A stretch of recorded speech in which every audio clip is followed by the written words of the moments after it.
اکیلا و یکتا ساری مخلوقات کا خالق و مالک و رازق ہے۔ انگنت اولاد رات درود و سلام ہو امام کائنات، ہادی کائنات اور محسن کائنات جناب محمد رسول اللہ صلی اللہ علیہ وآلہ وسلم پر، کہ جنہوں نے ہر قسم کی تکلیف برداشت کر کے ہم تک اللہ عز و جل کا پورا اور کامل و مکمل پیغام پہنچا دیا۔ آج کے خطبہ جمعۃ المبارک میں انشاءاللہ العزیز اس عنوان پر گفتگو ہوگی کہ مرنے کے بعد دوبارہ زندہ ہونا ہے۔ کلا سوف تعلمون ثم کلا سوف تعلمون، سورۃ التکاثر کی یہ 2 آیات ہیں۔ بے شک ان قریب تم جان لو گے، اللہ تعالیٰ فرماتے ہیں بے شک ان قریب تم جان لو گے۔ جب قبروں میں جاؤ گے پھر تمہیں پتہ چلے گا کہ تم غفلت میں تھے، قبروں سے اٹھو گے پھر تمہیں پتہ چلے گا کہ تم واقعی غفلت میں تھے، تم نے جس مقصد کے لیے اللہ تعالیٰ نے تم کو پیدا کیا تھے پورا نہ کیا۔ تو یہ تکرار جو ہے، یہ تکرار 2 حقیقتوں کی طرف اشارہ کر رہا ہے۔ ایک تو یہ کہ قبر میں، دوسرا قبر سے دوبارہ جی اٹھنے کے بعد تمہیں سب پتہ چل جائے گا کہ تم سیدھی راہ پر تھے یا بیٹھے ہوئے تھے۔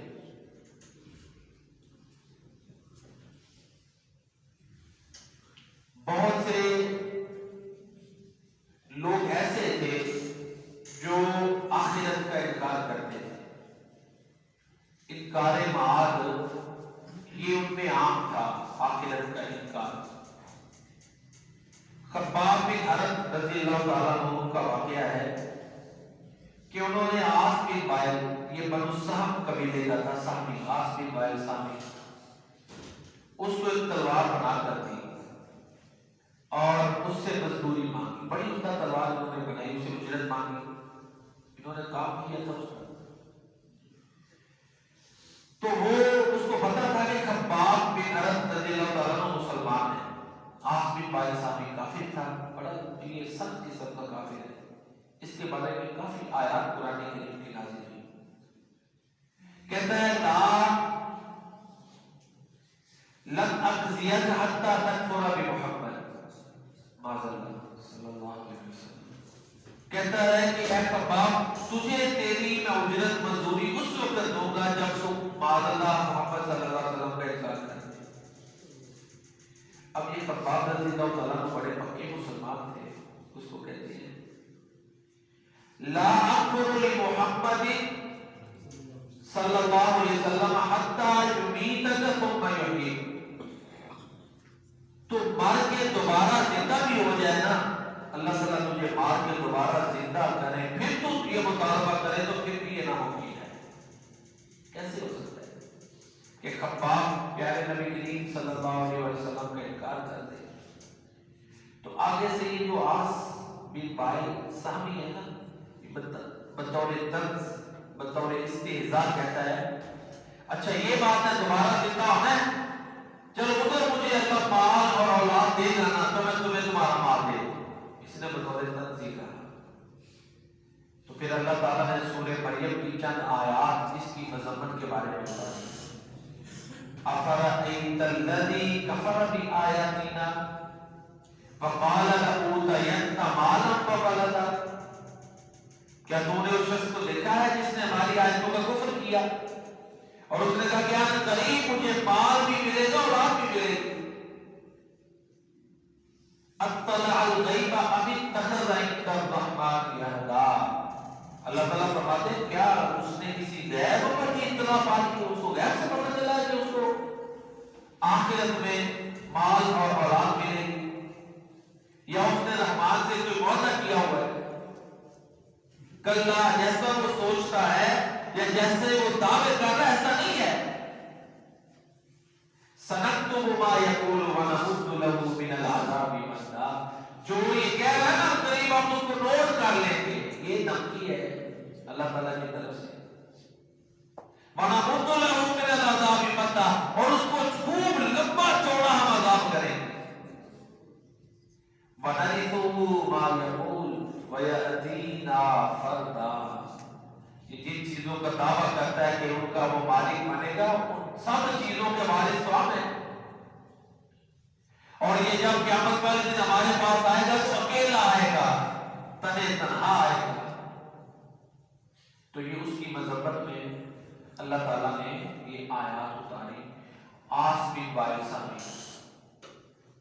یہی تھا جو اللہ کے نبی صلی اللہ علیہ وسلم کا مذاق اڑاتا تھا، اس کے ساتھ کچھ اور لوگ تھے، تو اللہ تعالیٰ نے فرمایا اِنَّا كَفَيْنَاكَ الْمُسْتَهْزِئِينَ، یہ جو مذاق اڑانے والے ہیں نا نبی صلی اللہ علیہ وسلم، ان کے خلاف ہم آپ کی مدد کے لیے کافی ہیں۔ پھر کبھی یہ کہتا کہ فرشتہ آپ کے ساتھ کیوں نہیں نازل ہوا، ان پہ بھی یہ راز نہیں مطالبہ کرنے والا۔ وَقَالُوا لَوْلَا أُنزِلَ عَلَيْهِ مَلَكٌ، کبھی یہ مطالبہ کرتے تھے کہ آپ کے پاس بڑی بادشاہ ہو، باغات ہو، بیچ میں وہ جو ہے نا پانی کی نہریں ندیاں بہ رہی، یہ مطالبہ بھی کیے، یہ بھی ان میں شامل تھا۔ سورہ بنی اسرائیل میں وَقَالُوا لَن نُؤْمِنَ لَكَ حَتَّىٰ تَفْجُرَ مِنَ الْأَرْضِ يَنبُوعًا، زمین سے چشمہ جاری کرو ہم دیکھیں، اے محمد پھر ہم آپ کو اللہ کا نبی مانیں۔ اس طرح کے مطالبات یہ کرتا تھا۔ ایک دفعہ اس نے پیارے نبی کریم صلی اللہ علیہ وسلم کی شان میں گستاخی کی تو آپ نے پھر اس کے خلاف بد دعا کی کہ اس کو اللہ تعالیٰ کو کانٹا چبھو دے، اور لکھا ہے اہل علم نے کہ پھر اس کے پاؤں میں کانٹا چبھا، اس کی وجہ سے اس کا پاؤں متورم ہو گیا، اور یہ پھر جو ہے نا نعمت ایمان سے محروم بھی رہا اور اسی اذیت کی وجہ سے مر گیا۔ لیکن یہ تو ایسے مرا عاص بن وائل صحابی، اس کا بیٹا عمر بن عاص بڑا پکا مسلمان صحابی ہے۔ تو یہ نا زندہ سے اللہ، مردہ سے اللہ زندہ پیدا کر دیتے ہیں۔ جس طرح ابو جہل کا بیٹا اکرمہ رضی اللہ عنہ سچے مسلمان بن گئے، عاص بن وائل کے بیٹے عمر بن العاص، یہ وہی صحابی ہیں جو حدیثیں لکھتے تھے، وہ مسلمان ہوتے۔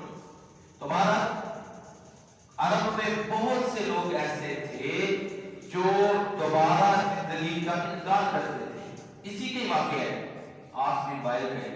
ایک تو یہ ہے نا، دوسرا واقعہ وہ ہڈیاں لے آئے موسیدہ، تفسیر ابن کثیر میں ہے، ففتروا بیدی، اپنے ہاتھ کے ساتھ اس نے ان کو مسل دیا۔ پھر اللہ کے نبی صلی اللہ علیہ وسلم سے کہتا ہے ایحیی اللہ ھذا بعد ما ارى، کیا ان ہڈیوں کو اللہ زندہ کرے گا؟ یہ دیکھو یہ میں دیکھ رہا ہوں، ان کو زندہ کرے۔ یہ انکار آخرت کر کے قائل تھا۔ تو اللہ کے نبی صلی اللہ علیہ وسلم نے فرمایا ہاں، اور آپ نے بڑے سخت الفاظ فرمائے، یمیتک ثم یحییک ثم یدخلک جہنم، یہ آپ نے ایڈ کیے الفاظ اسے۔ ہاں اللہ تجھے مارے گا، اللہ تجھے زندہ کرے گا، پھر اللہ تجھے جہنم میں داخل کرے گا۔ یہ آپ نے اس کے رویے سے نبی رحمت للعالمین نے یہ الفاظ اس کے بارے میں کہے، اور ادھر سے پھر اللہ تعالیٰ نے جو ہے نا وہ سورہ یاسین بھی نازل کرے۔ اولم یری الانسان انا خلقناہ من نطفہ فاذا هو خصیم مبین وضرب لنا مثلا فنسی خلقہ قال من یحیی العظام وہی رمیم قل یحییها الذی انشأها اول مرہ وهو بكل خلق علیم الذي جعل لكم من الشجر الأخضر نارا فإذا أنتم منه توقدون، کیا انسان نے نہیں دیکھا کہ آپ نے اس کو نطفہ سے پیدا کیا، پھر وہ کھلم کھلا جگران بن گیا، اور ہمارے لیے مثالیں بیان کرتا ہے۔ اپنی پیدائش کو بھول گیا اور کہا یہ بوسیدہ ہڈیاں کو کون زندہ کرے گا؟ اے نبی کہہ دو وہ ذات جس نے انہیں پہلی مرتبہ پیدا کیا تھا وہ ان کو زندہ کر دے گا، اور وَهُوَ بِكُلِّ خَلْقٍ عَلِيمٌ، ہر طرح کی پیدائش کا علم اللہ کے پاس ہے کہ کیسے پیدا کرنا ہے، ہر چیز کو کیسے پیدا کرنا ہے وہ اس کا علم اللہ کے پاس ہے۔ پھر آگے اللہ تعالیٰ نے اپنی قدرت کے دلائل جو ہیں وہ بیان کیے ہیں کہ دیکھو یہ درخت سے آگ نکلتی ہے، تو جو ذات یہ درخت سے آگ کا نظام کروا سکتا ہے، انتظام کروا سکتا ہے، وہ اللہ دوبارہ پیدا کرنے پر بھی قادر ہے۔ تو یہ تھا بن وائل سہمی، یہ انکار کرنے والا تھا۔ تو قبر کا ثواب اور قبر کا عذاب پر حق ہے، اس پر آپ تفصیل تقریباً 3 خطبات جمعہ سن چکے ہیں۔ آج ہمارا اسی کے حوالے سے مزید بیان ہے کہ قبروں سے دوبارہ زندہ ہو کے اللہ کی بارگاہ میں پیش ہونا ہے، اور بڑی آیات ہے قرآن کریم۔ ایک مقام پر اللہ تعالیٰ فرماتے ہیں یوم یخرجون من الاجداث سراعا کأنہم الی نصب یوفضون، اپنی قبروں سے نکلیں گے تیز تیز بھاگ رہے ہوں گے، ایسے جیسے یہ اپنے بتوں کی طرف بھاگ کے جا رہے ہیں۔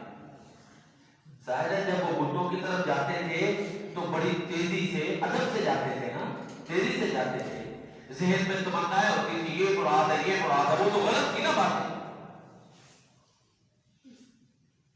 خاشعۃ ابصارہم ترہقہم ذلہ ذالک الیوم الذی کانوا یوعدون، آنکھیں جھکی ہوئی ہوں گی، ذلت ان پر چھائی ہوئی ہوگی، اور اللہ فرماتے ہیں یہی وہ دن ہے جس کا سے وعدہ کیا جاتا ہے۔ اور اسی طرح یہی مضمون سورہ یاسین میں بھی اللہ تعالیٰ نے بیان فرمایا ہے، وَنُفِخَ فِي الصُّورِ فَإِذَا هُم مِّنَ الْأَجْدَاثِ إِلَىٰ رَبِّهِمْ يَنسِلُونَ، جب سور میں پھونکا جائے گا تو اچانک اپنی قبروں سے نکل کے اپنے رب کی طرف بھاگیں گے۔ قالوا یا ویلنا، کہیں گے اے ہماری ہلاکت، من بعثنا من مرقدنا ھذا، کس نے ہمارے سونے کی جگہ سے ہمیں زندہ کر دیا؟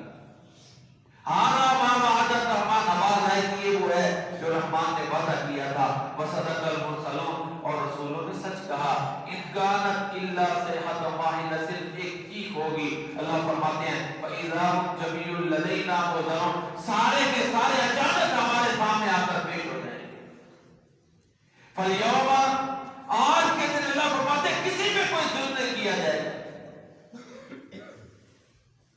فالیوم لا تظلم نفس شیئا ولا تجزون الا ما کنتم تعملون، جو کوئی عمل کرتا تھا اس کو اس کا بدلہ ملے گا۔ قرآن کریم میں نے عرض کیا بڑے مقامات پر یہ مضمون ہے، سورۃ النازعات میں بھی اللہ تعالیٰ نے یہی مضمون بیان کیا ہے اور قسمیں کھا کے کی ہے۔ والنازعات غرقا والناشطات نشطا والسابحات سبحا فالسابقات سبقا فالمدبرات امرا یوم ترجف الراجفہ تتبعها الرادفہ قلوب یومئذ واجفہ ابصارها خاشعہ فإنما هي زجرة واحدة فإذا هم بالساهرة، بس ایک ڈانٹ ہوگی، اچانک سارے لوگ جو ہیں وہ ایک میدان میں اکٹھے ہو جائیں گے۔ اور سورۃ القمر میں تو اللہ تعالیٰ کا انداز جو ہے نا وہ بڑا ایک ڈانٹ والا ہے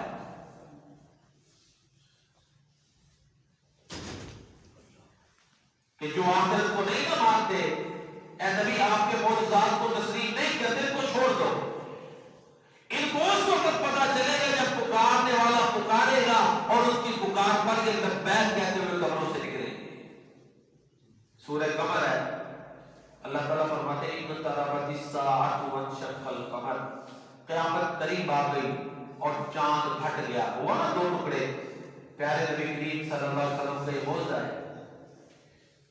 وَإِن يَرَوْا آیَةً يُعْرِضُوا وَيَقُولُوا سِحْرٌ مُسْتَمِرٌ، اگر یہ کوئی نشانی دیکھ لیتے ہیں تو منہ پھیر لیتے اور کہتے ہیں یہ تو لگاتار آنے والا جادو ہے۔ وَكَذَّبُوا وَاتَّبَعُوا أَهْوَاءَهُمْ، انہوں نے جھٹلایا، اپنی خواہشات کے پیچھے چل پڑے۔ وَكُلُّ أَمْرٍ مُسْتَقِرٌ، ہر معاملہ جیسے ہونا ہے قرار پا چکا ہے۔ وَلَقَدْ جَاءَهُم مِّنَ الْأَنبَاءِ مَا فِيهِ مِن مُزْدَجَرٍ، ان کے پاس وہ خبریں ہیں جن پہ ڈانٹ ہے، ان پر ایسی خبریں بھی آ چکی ہیں جن پر ان کو ڈانٹا گیا ہے۔ حکمت بالغۃ، یہ ایسی حکمت ہے جو انتہا کو پہنچی ہوئی ہے، یعنی اس سے زیادہ سمجھانے والا انداز ممکن ہی نہیں ہے۔ فما تغنی النذر، تو ڈرانے والوں نے ان کو کوئی فائدہ نہیں دیا۔ پھر اللہ آگے انداز ہے، یہ سارا کچھ بیان کرنے کے بعد نا کہ انہوں نے دیکھا چاند 2 ٹکڑے ہوا پھر بھی نہیں مانے، کوئی بھی نشانی دیکھ لیتے ہیں، خوب کو پھیر لیتے ہیں، ماضی کے واقعات دیکھتے ہیں، تباہ شدہ قوموں کو دیکھتے ہیں، پھر بھی نہیں مانتے. فتولی عنہم، اے نبی ان سے اپنے پھیر لو. کوئی سمجھانے کی ان کو اس طرح ضرورت نہیں ہے، بس سمجھاتے جائیں، ان کے پیچھے نہ پڑے کہ ہدایت ضرور دینی ہے. فتولی عنہم یوم یدعو الداعی الی شیء نکر. وہ دن آنا ہے کہ جب پکارنے والے نے ایسی چیز کی طرف پکارنا ہے جو ان کو پسند نہیں ہے. خشعاً ابصارهم، آنکھیں جھکی ہوئی ہوں گی. یخرجون من الاجداث کأنہم جراد منتشر. اللہ فرماتے ہیں قبروں سے ایسے نکلیں گے جیسے بکھری ہوئی ٹڈیاں ہیں. انہوں نے اب نہیں سمجھنا، انہوں نے قیامت والے دن کو سمجھ آنی ہے، پھر پتہ چلنا ہے. یہ چند آیتیں سورۃ القمر کی ابتدائی ترجمے کے ساتھ پڑھیں کہ کس طرح انسان کو جھنجھوڑ دی. مہطعین الی الداع، پکارنے والے کی طرف دوڑے جاتے ہوں گے. ہے کسی کی ضرورت کہ ٹھہر جائے؟ دوسری جگہ پہ آتا ہے سراعاً کأنہم الی نصب یوفضون. ایسے بھاگ رہے ہوں گے جیسے اپنے ملکوں کی طرف بھاگتے جاتے ہیں. اور سورہ قاریہ اس کی تفسیر آپ سن چکے. اللہ تعالیٰ فرماتے ہیں کہ لوگ یوم یکون الناس کالفراش المبثوث، جیسے ہی وہ قبروں سے اٹھیں گے نا، جیسے کیڑے مکوڑے نکل آتے ہیں مختلف بلوں سے نکل کر ادھر جا رہا ہے ادھر جا رہا ہے بے حد، ایسے ہی جب قبروں سے وہ لوگ نکلیں گے تو ایسے ہی حالات ہو جائیں گے. کوئی ادھر جا رہا ہے کوئی ادھر جا رہا ہے، ظاہر رش پڑ جائے گا نا.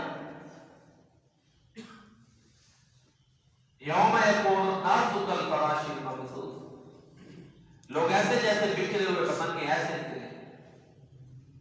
تو سورۃ القمر میں بھی اللہ تعالیٰ نے یہی مضمون بیان کیا ہے. تو زندہ ہونا ہے، جس حالت میں جو انسان فوت ہوگا اسی حالت میں زندہ ہوگا.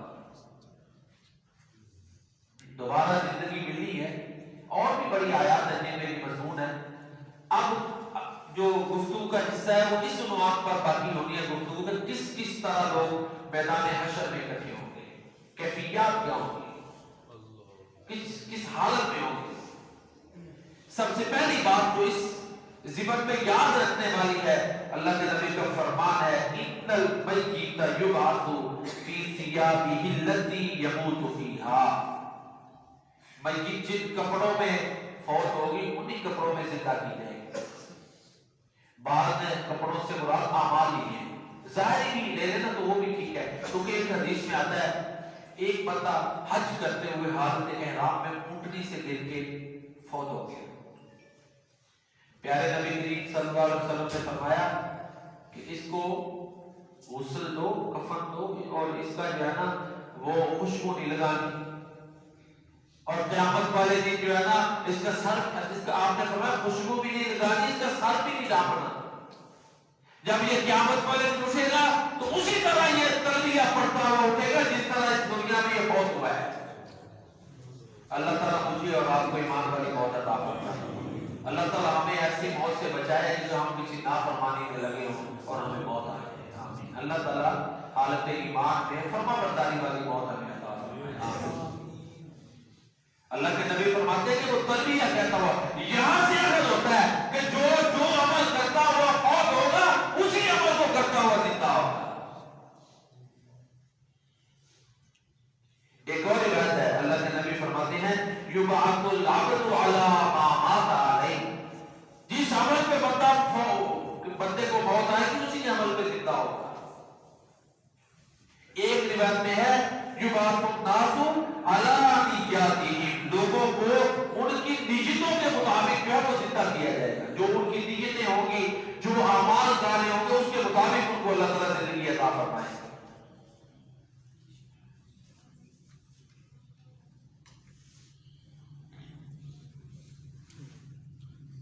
ایک روایت میں آتا ہے اللہ کے نبی صلی اللہ علیہ وسلم فرماتے ہیں کہ لوگ 3 گروہوں میں ہوں گے جو اکٹھے ہوں گے نا.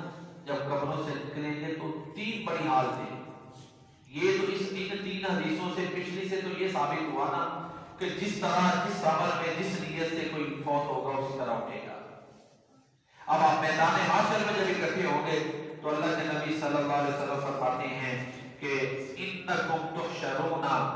رجالا ورهبانا ويحشر الناس يوم القيامة ثلاثة اصناف. تین طرح لوگ قیامت والے دن اکٹھے ہوں گے، پیدل، سوار اور منہ کے بل. کچھ لوگ سواریوں میں سوار ہوں گے. اللہ کے نبی صلی اللہ علیہ وسلم فرماتے ہیں صنفها مشاة، ایک صنف وہ ہوگی جو پیدل چل رہی ہوگی، وصنفها ركبانا، اور ایک قسم لوگوں کی وہ ہوگی جو سوار ہوگی. اور پھر اللہ کے نبی نے فرمایا وصنفا على وجوههم، ایک وہ قسم ہوگی جو منہ کے بل چلے گی. اللہ معاف فرمائے. سخت ترین عذاب ہو گئی ہے، کسی کی مجال ہے کہ چلے جائے، سخت ترین عذاب ہے. اور اللہ کے نبی صلی اللہ علیہ وسلم سے صحابہ کرام نے پوچھا کیف یمشون علی وجوہہم، اللہ کے نبی وہ اپنے چہروں پر کیسے چلیں گے؟ ظاہر ہے چہرے کو زمین پہ رکھ کے پھر پوری باڈی کا اوپر وزن گردن تیلا ناممکن نظر آتا ہے نا ظاہر پر. کتنا سخت عذاب ہے. تو اللہ کے نبی فرماتے ہیں کہ وہ ذات جو ان کو قدموں پہ چلانے پہ قادر ہے وہ چہرے کے بل بھی ان کو چلا دے. اور پھر اللہ کے نبی صلی اللہ علیہ وسلم فرماتے ہیں یتقون بوجوہہم کل حدب وشوک، اور چہرہ ہی جب وہ چل رہے ہوں گے تو آگے کوئی پتھر آئے گا، کانٹا آئے گا تو چہروں کو بچائیں گے، ظاہر نہیں کہ ہوگی. اللہ تعالیٰ معاف فرمائے. تو یہ تین طرح کے لوگ ہیں جو سوار ہوں گے، جو پیدل چلیں گے اور جو چہرے کے بل ہوں گے. پھر کچھ خوش نصیب وہ لوگ ہوں گے جن کے چہرے بڑے چمکدار ہوں گے، اٹھیں گے تو چمکدار چہرے. اللہ کے نبی فرماتے ہیں وجوہ یومئذ مسفرہ، چمک سفید چہرے چمکدار، ضاحکۃ مستبشرہ، ہنستے خوش و خرم. اللہ تعالیٰ مجھے اور آپ کو ان لوگوں میں شامل فرمائے. آمین. وجوہ یومئذ علیہا غبرہ، وہ چہرے وہ ہوں گے جن کے اوپر غبار، ترہقھا قترہ، ان کو جو ہے نا وہ ذلت ڈھانپ رہی ہو، سیاہی. پریشانی سے چہرے اس طرح مرجھا جائیں گے کہ رونق ختم ہو جائے گی، اور وہ ان کو یقین ہوگا کہ ہمارے اوپر ایسی آفت آئے گی جو ہماری کمر کو توڑ کے رکھ دے گی. ووجوہ یومئذ باسرہ تظن ان یفعل بها فاقرہ، سورہ قیامت.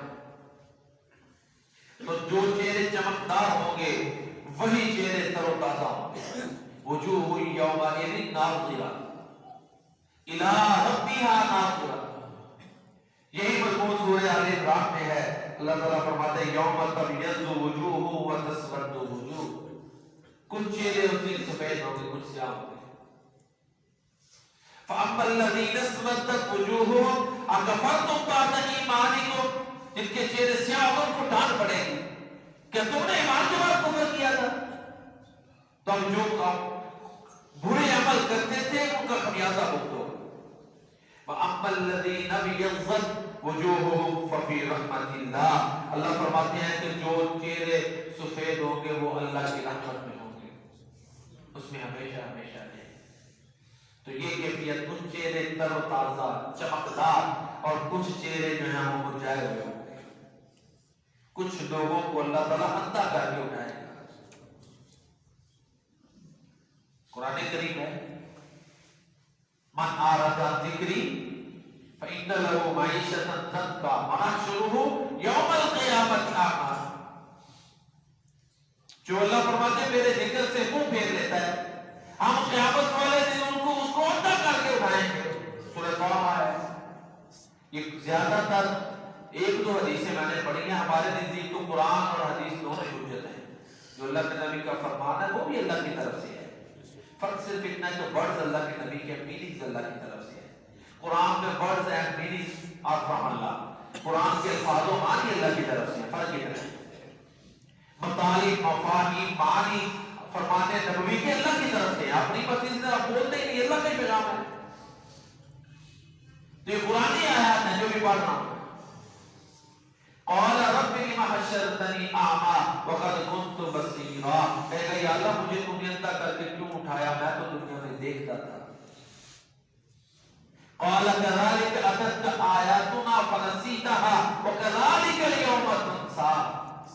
اللہ تعالیٰ کہیں گے کہ تیرے پاس ہماری آیتیں آئی تھی تو نے ان کو بھلا دیا. اللہ کی آیتوں کو بھلا دیا. اب یہ قرآن بھی تو اللہ کی آیتیں ہیں نا. بھلا دینے سے مراد یہ بھی ہے کہ اس کو پڑھے گا. کیوں جی؟ بھلا دینا صرف یہی نہیں ہے کہ یاد کر کے بھلا دے. ایک چیز آئی ہے آپ نے اس کی طرف توجہ نہیں دی، بھلا دیا نا اس کو.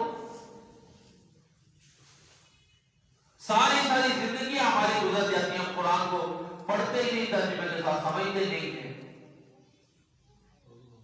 فیصلہ خود کر لیں آپ، میں کوئی نہیں فتوے لگا رہا، میں تو صرف آج کو سمجھا رہا ہوں. نہیں اس مفہوم سمجھ سے اگلی تو آپ کی مرضی ہے.